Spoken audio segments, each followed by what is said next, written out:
এটাই তুমি ওরকম দেখো, চিন্তা করে দেখো, সবাই এটা গান বন্ধ হয়ে গেছে একটা আমার।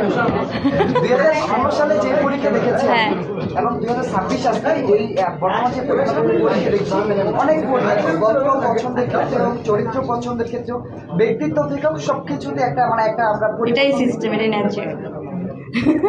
একটা পরিবর্তন দেখতে পাচ্ছি। এটাই তুমি ওরকম দেখো, চিন্তা করে দেখো, সবাই আচ্ছা, কিন্তু এখন প্রশ্নটা হচ্ছে হ্যাঁ, ওটা বলো। কখন মনে হচ্ছিল যে আসলে নিজের মধ্যে এই পরিবর্তনটা আনার দরকার এবং পরিবর্তন এবং পরিমার্জনটা হচ্ছে? এটা টাইমটা ঠিক করে লিখে রাখি নাই, বাট ডে বাই ডেই আমার মনে হয় যে প্রত্যেক দিন তো আলাদা, প্রত্যেকটা সময় আলাদা।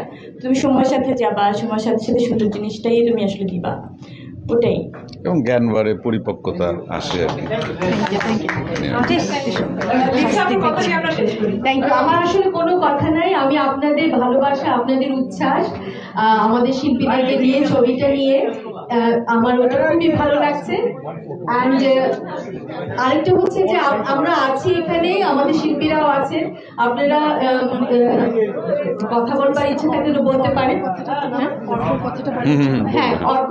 আর আমাদের যে আমাদের 4 জন লিড ক্যারেক্টার, তার মধ্যে একজন আছেন অস্ট্রেলিয়ায় থাকেন, ওর নাম অর্ক দাস, সিডনি অস্ট্রেলিয়ায় থাকেন এবং উনি মেইন স্ট্রিম সিনেমায় কাজ করেন ওখানে এবং হলিউড সিনেমায় কাজ করেন।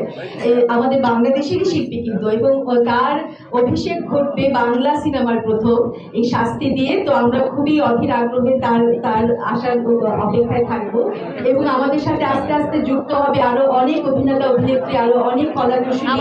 আস্তে আস্তে আপনারা তাদের নাম জানতে পারবেন। এবং সবশেষে হলিডেজকে আমার অসংখ্য ধন্যবাদ আমাদেরকে এই আয়োজনটা সম্পন্ন করতে দেওয়ার জন্য।